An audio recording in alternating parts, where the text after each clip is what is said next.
É isso, os dois já estão aqui conosco, Damares Medina, Thiago Barbosa. Muito bom dia para vocês. Bom dia, Murilo. Bom dia, Thiago. Bom dia a todos que nos assistem. Bom dia, Damares. Olha só, pessoal, a gente sexta-feira traz alguns destaques, a gente vai passar por vários assuntos hoje, mas eu queria começar falando sobre Venezuela. A gente estava agora há pouco tratando sobre as eleições por lá e o Brasil desistiu de enviar observadores internacionais pelo TSE, pela Justiça Eleitoral, e agora, então, o presidente Lula decide enviar a Celso Amorim, que é o assessor especial para relações internacionais, o ex-chanceler do governo Lula. Queria começar, então, com Damares, perguntando, o quão importante é você ter esse monitoramento, de um pleito, de uma eleição num país como a Venezuela. A gente sabe de todas as limitações que a Venezuela tem e queria que você trouxesse, então, sua visão, Damares.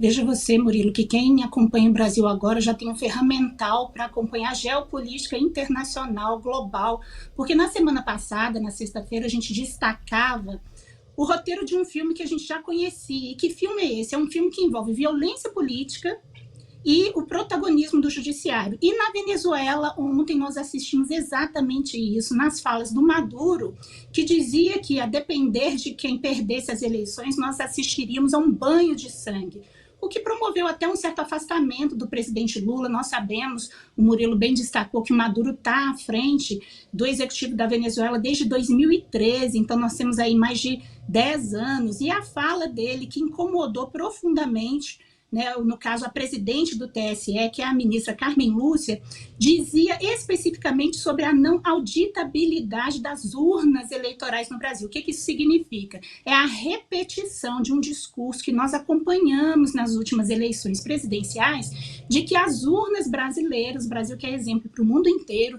no processo eleitoral eletrônico, não seriam auditáveis. Então, a partir daí, a ministra Carmen Lúcia decidiu suspender o envio dos observadores para as eleições da Venezuela.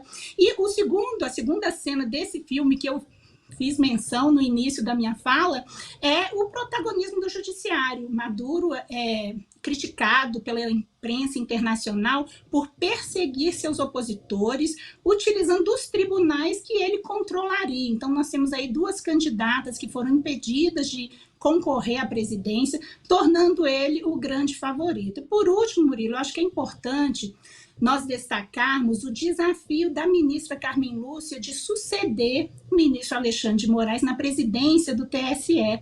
Nós temos aí, já nas eleições de 2026, nós teremos a presidência do ministro Nunes Marques, mas durante todo esse período eleitoral, marca a presidência da ministra Carmen Lúcia com um estilo diferente, uma personalidade diferente, e a fala contundente dela de decidir suspender o envio dos observadores brasileiros é uma marca dessa personalidade que ela quer imprimir à presidência do TSE, e que vai marcar também as eleições municipais que nós teremos em outubro próximo, que servem também como um termômetro intermediário das eleições presidenciais de 2026. Então, nós temos aí a geopolítica global toda contaminada, pelo menos nas Américas, por declarações, atos de violência política e um grande protagonismo do judiciário, interferindo aí, ora numa sinalização, ora em outra, nas eleições presidenciais.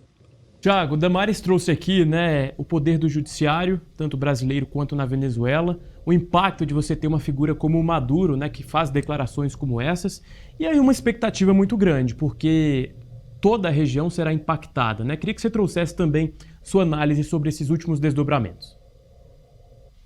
Claro, eu acredito, na verdade, todos temos a esperança de que a era Maduro esteja próxima do fim. Pelo menos essa é a minha visão, e acredito que é a visão da maioria. Ninguém apoiaria um regime que tem se mostrado desastroso ali na Venezuela.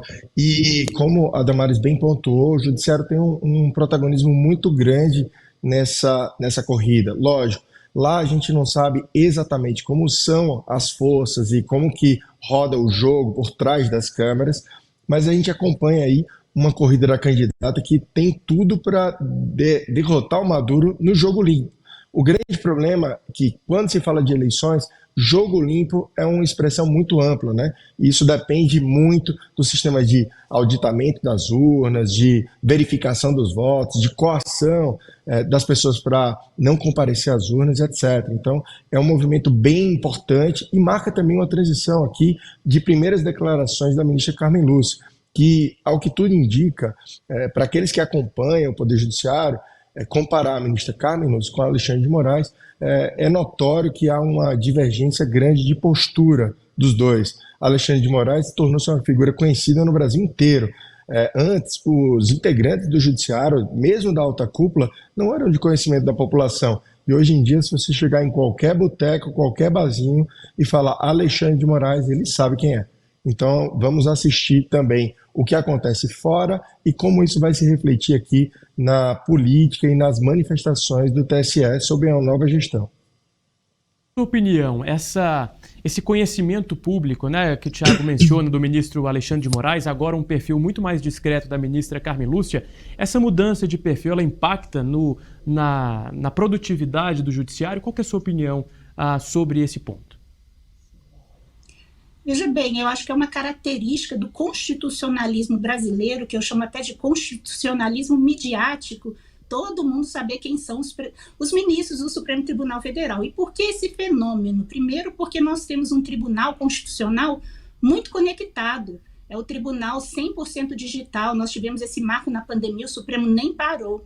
E nós temos essa invasão, eu não diria invasão, né, Murilo? Nós temos essa comunicação entre a pauta política constitucional brasileira e a pauta política brasileira, sempre com o TSE assumindo esse protagonismo. Por quê? Porque as eleições, elas são o ápice do nosso regime democrático. E quando a gente fala de constitucional, a gente fala de eleições. Então é inevitável, como nós temos essa biparticipação, os ministros do Supremo Tribunal Federal são também os ministros do TSE, em sua maioria.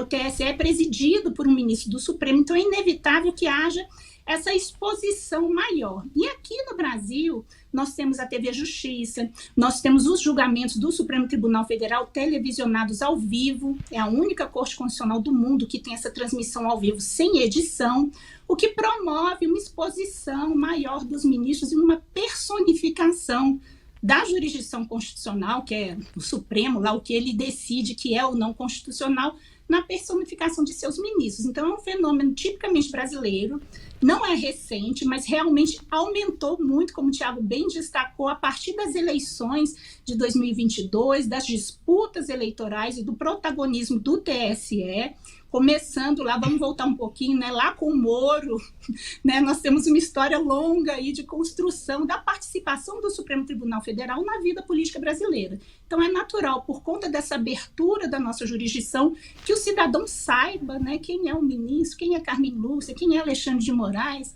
E uma curiosidade aqui, Murilo, o ministro Alexandre de Moraes ele tem um perfil dentro do TSE dialógico, que é uma liderança de construir consensos. Então, toda essa visão fechada e uníssona e firme que ele passou para a mídia, para quem acompanhava, ela partia de um diálogo muito profundo construído com seus pares no TSE, e essa marca é interessante, né, porque a gente só vê a ponta do iceberg, aquele lado de decisão um pouco mais dura, mas que é uma decisão colegiada, construída na formação de consensos e unanimidades no TSE. Então, isso é uma característica muito interessante da presidência do ministro Alexandre de Moraes no TSE e que é um desafio para a ministra Carmen Lúcia manter também esse mesmo perfil. Tiago, pelo que vejo, tem uma visão crítica, né, Tiago, dessa personalização do judiciário, né? É interessante a gente ver que, com o crescimento das redes sociais, o povo foi inserido na política de uma forma bem mais intensa, não só na política como no judiciário. A gente vê, para a gente que anda no meio acadêmico, se você antes via um ministro do STF na USP, por exemplo, para dar uma palestra ou uma aula, ele estava ali com uma pessoa ou outra acompanhando. E agora é necessário um conjunto, um aparato de segurança extremo para que os ministros se movimentem, seja para ir a um restaurante, ir a um ambiente acadêmico, ou até mesmo dar uma aula na Universidade de São Paulo. Então, é notório que as redes sociais trouxeram uma pulverização de informação. E como a gente bem sabe, essa informação é passada por vieses diferentes, visões diferentes, né? Eu falei aqui no programa passado que uma influenciadora fez um teste e alimentou sua rede social com posicionamentos de direita e de esquerda e recebia notícias totalmente diferentes. Então, o que acontece é que esse diálogo que a Damares bem colocou, a ponta da decisão do Alexandre de Moraes da vida, ela aparece para o cidadão de uma forma ou de outra e acaba criando essa polarização que a gente vê na política e ela se estende ao judiciário. O fenômeno Sérgio Moro, por exemplo, é uma coisa muito interessante. Se você pensar, Sérgio Moro, na época em que era juiz federal, ele tomou todos os jornais nacionais e qualquer pessoa na rua que você parar, possivelmente sabe quem é Sérgio Moro. Algo que não acontecia na história do Brasil há muito tempo, né? A gente deve isso a uma intensa divulgação da mídia via redes sociais. Então, pela primeira vez, uma pessoa entrou na história sendo um juiz de primeiro grau. Note, não estou falando aqui de um ministro do STF, estou falando de um juiz de primeiro grau que estava ali fazendo um trabalho, logicamente com um cunho político gigantesco, mas ele entrou na boca do povo via esse acompanhamento midiático. O que o programa traz muito isso, né? Visões. Não sei se isso não é totalmente bom nem totalmente ruim, mas o fato é, o Poder Judiciário está totalmente agora ligado à sociedade, pelo menos a cúpula dele ou os juízes de destaque. É isso, pessoal. A gente poderia ficar aqui o dia inteiro falando sobre essa personalização do judiciário, a politização da justiça. É um tema realmente bastante aí que gera, né, que causa muita discussão. Mas eu queria propor aqui uma mudança na discussão para um outro assunto, porque a gente estava tratando aqui mais cedo, em outras edições, sobre esses ataques hackers, né, aos sistemas informatizados. A gente tem os nossos sistemas tecnológicos bastante aí expostos, né? A gente teve a pane global e o Thiago tem acompanhado esse tema de perto, inclusive de uma outra visão, de uma outra ótica. Queria que você trouxesse para a gente, Thiago, qual que é a sua avaliação sobre esse assunto? É isso aí, Murilo. A gente teve agora um evento internacional sobre um ataque hacker, uma quebra ali no sistema de segurança de um provedor bastante grande que provia internet e acesso a sistema para tanto poder público como todos os privados, empresas privadas. Isso causa bastante prejuízo. Isso traz um alerta para a gente e mostra o quanto a gente é dependente da tecnologia. E uma pane em um sistema, por exemplo, fazendo o link com o que a gente estava falando, uma pane dessa durante uma época eleitoral é capaz de fazer um estrago gigantesco, né? Eu tive a felicidade de participar agora, nessa semana, foi essa quarta e quinta-feira, do Blockchain Rio Festival. Esse Blockchain Rio, ele é um evento que ele trata sobre inovações e questões ligadas à blockchain. Para o público que está em casa, blockchain nada mais é que uma forma de transacionar dados, colocar os dados de uma maneira muito mais segura. O Pix ele foi inspirado no blockchain. Então, muito possivelmente, assim como na década de 90, a gente teve uma mudança de paradigma com a vinda da internet, porque lembra que antes de 94, as pessoas viam o telefone de um restaurante num livro amarelo desse tamanho, que era a lista telefônica. Você ligava para a pizzaria para pedir uma pizza, não tinha acesso à internet, algo que para a geração nova é inimaginável. Atualmente, a gente está passando uma mudança de era. A internet ela trouxe essa movimentação gigante, trouxe sua contribuição, e agora a segurança de dados ela vai ser feita de uma forma diferente, no meio de um sistema que se chama blockchain.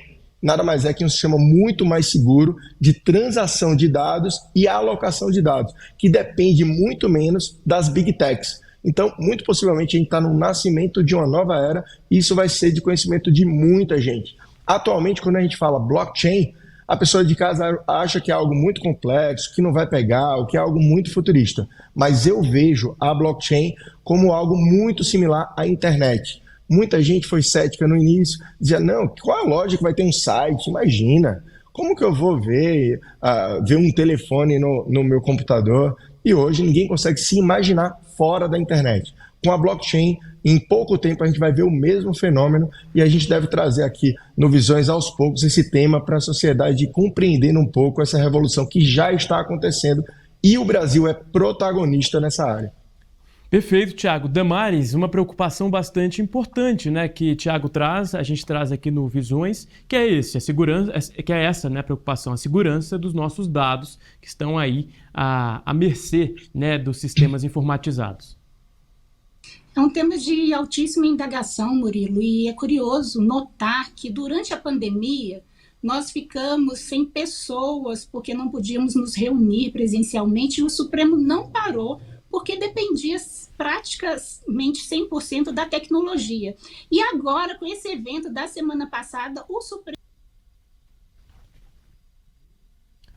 Opa, eu acho que tivemos um problema com o sinal da Damares e do Thiago, a gente vai tentar restabelecer, mas é isso, pessoal, a gente estava falando sobre, né, começamos falando sobre a questão da Venezuela, depois passamos pela questão do blockchain, da segurança dos dados, e a gente vai fechar já já esse debate falando sobre a igualdade de gênero nas Olimpíadas. Thiago está aqui com a gente ainda. Thiago, a gente estava falando sobre esse assunto, né? Damares apontou que o Supremo Tribunal Federal teve, né, essa queda no sinal por conta, né, dessa invasão na última semana. Damares já está com a gente de novo?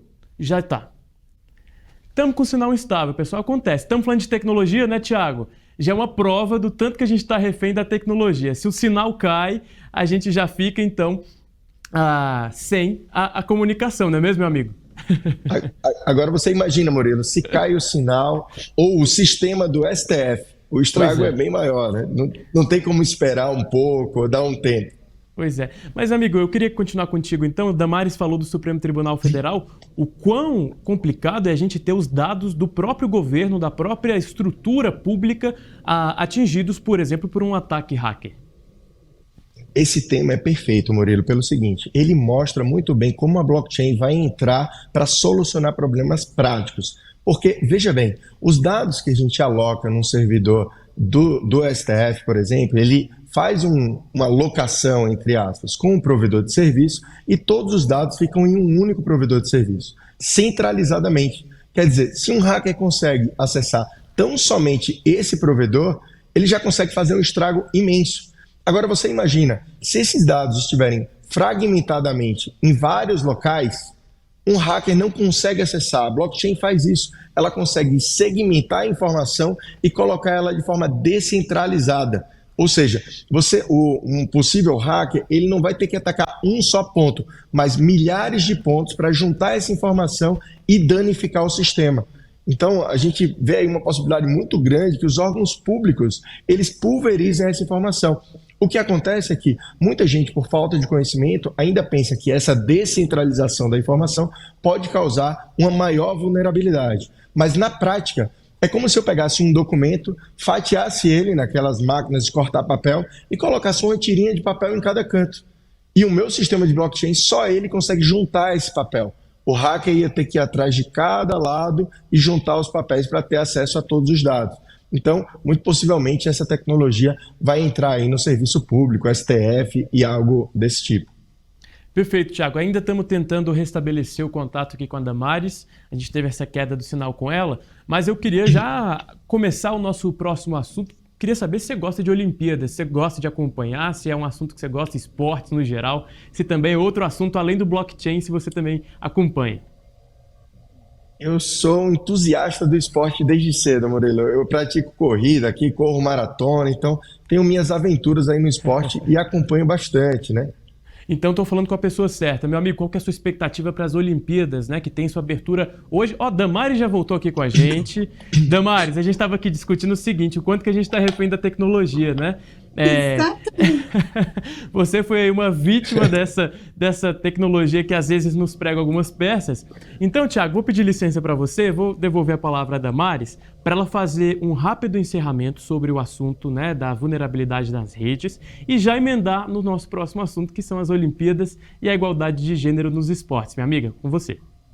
Para você ver, né, Murilo, Thiago, eu fui falar da tecnologia, que a gente depende mais dela do que das pessoas, a tecnologia me cortou. Já cortaram o seu sinal, já. No Brasil, a gente tem essa característica, a gente falava de constitucionalismo midiático, de um Supremo que ainda na época da presidência do ministro Luiz Fux lançou a corte 100% digital, mas que é uma tendência do Brasil.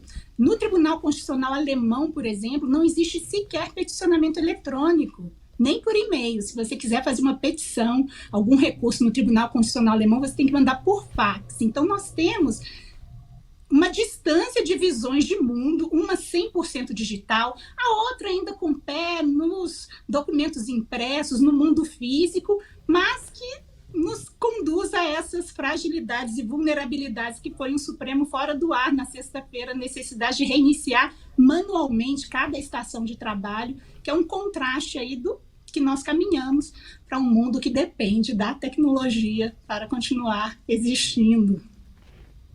Pois é, Damares, e aí a gente já começou aqui o nosso próximo assunto, que a gente já está aqui a mil, assim como a tecnologia, já estamos acelerando.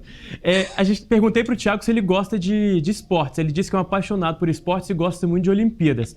Devolvo a pergunta a você está animada para essas Olimpíadas que começam hoje e queria que você já trouxesse sua visão, que eu tenho certeza que você tem já um pontinho sobre igualdade de gênero para trazer para a gente, né?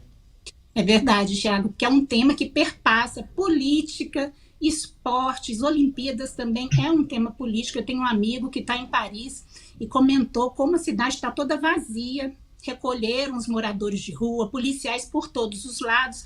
E esses Jogos Olímpicos agora de Paris, eles marcam o primeiro que tem igualdade de participação entre homens e mulheres. Desde os primeiros Jogos Olímpicos em Berlim, há 128 anos atrás, pela primeira vez nós temos Jogos Olímpicos paritários, igualitários, mostrando uma tendência mundial de ampliação e de avanço da participação da mulher em todos os espaços de disputa, de poder e de decisão, o que nos traz aqui para o Brasil, infelizmente, que está aqui na lanterninha da América Latina. O Brasil é o último país no que diz respeito à participação da mulher nos lugares políticos. E o presidente Lula ele vai ficar conhecido como tendo sido o presidente que diminuiu a já inexpressiva participação da mulher no Supremo Tribunal Federal ao indicar um homem para a vaga da Rosa Weber quando se aposentou. Então, esses Jogos Olímpicos de Paris, eles têm de ser celebrados não apenas por ser um congraçamento mundial, né? A gente usa o esporte como uma oportunidade para congregar os povos, mas como o primeiro que marca uma participação igualitária entre homens e mulheres nessas disputas olímpicas. Quanto à igualdade de gênero é importante. Eles estão politizando até o uniforme da seleção brasileira. Eu vi e ficou feio, né? Desculpem aqui, mas realmente é um ponto que marcou. O Ronaldo Fraga diz que acha que foi o estilista da Damares que fez, a outra Damares, a senadora, né, que fez os uniformes, mas aí o outro lado político já replicou, não, foi a Janja que desenhou, então já tem uma disputa. Politizam até o uniforme da seleção, da nossa equipe, né? Impressionante. Thiago, com você. É interessante que o esporte ele é um paralelo muito bom para a vida, né? Para quem gosta de esporte, a gente tem visto um movimento de crescimento gigantesco das corridas de rua, né? Quem mora no Brasil sabe, mesmo quem não é esportista, que todo final de semana, pelo menos aqui em São Paulo, tem uma corrida de rua. Isso tem incentivado muita gente a entrar num espectro de vida mais saudável.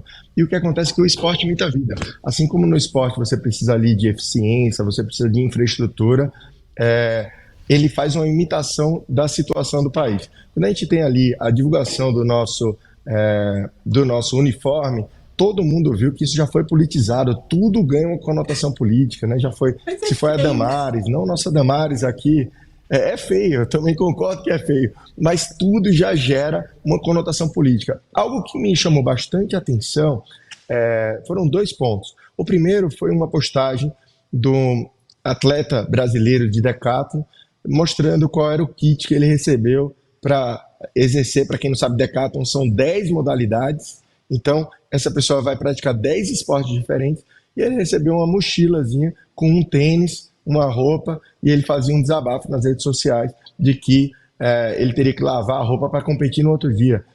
Por que eu estou trazendo esse paralelo? No vídeo posterior mostrava a infraestrutura, a mala que recebia o mesmo atleta de uma equipe americana. Isso mostra a disparidade que o Brasil tem de infraestrutura, tanto no esporte como no incentivo a algumas coisas, né? Felizmente, no que toca à igualdade de gênero, a gente vê aí uma Olimpíada com a equiparação, uma igualdade bastante grande, né? Foi a primeira Olimpíada que equiparou ali o número de atletas no masculino e no feminino, e isso é um ponto extremamente positivo. A gente tem acompanhado várias iniciativas. Aqui no tributário a gente tem vários grupos de mulheres do tributário, por exemplo, que estão tendo um destaque gigantesco e tendo a oportunidade de inserir mais mulheres em todos os mercados, né? Seja ele o jurídico, no esporte. Como eu disse, o esporte imita a vida. Então, o que está acontecendo lá é um reflexo do que acontece também na sociedade. Perfeito. Não há como se cobrar tantas medalhas dos atletas brasileiros se nem estrutura eles têm, né? Então é ali na garra mesmo, é a garra dos brasileiros mostrando que a gente pode, né? E claro, a gente torce por todos, mas a gente sabe que a estrutura de ambos, de todas as equipes é muito diferente, né? Muito distinta. Thiago, Damares, muito obrigado, Murilo, viu, por mais uma sexta-feira. Diga, Thiago, só pra gente encerrar. Não, e é só complementar que o brasileiro ele é realmente um guerreiro. Quando ele traz uma medalha de ouro, a gente devia comemorar de forma enorme. Mas não é só o brasileiro atleta, não. O empresário também é um super guerreiro aí, que ele enfrenta todas as adversidades e traz aí vários desenvolvimentos para o nosso país. Então, parabéns aos atletas e empresários brasileiros. São muitos guerreiros, né? Atletas, empresários, advogados, trabalhadores, todo mundo guerreiro aqui no Brasil, dando a cara a tapa todo dia. Valeu, meus caros. Damares, Thiago, um grande abraço. Obrigada, Murilo. Um abraço. Vou terminar aqui dando os parabéns para a seleção brasileira que ganhou ontem da Nigéria, né? Uma Isso boa aí. sexta-feira para todo mundo. Valeu. Tchau, gente. Um abraço. Advogados, economistas, comunicadores, empresários e estudiosos. A troca de ideias, análises e experiências. Este é o Visões.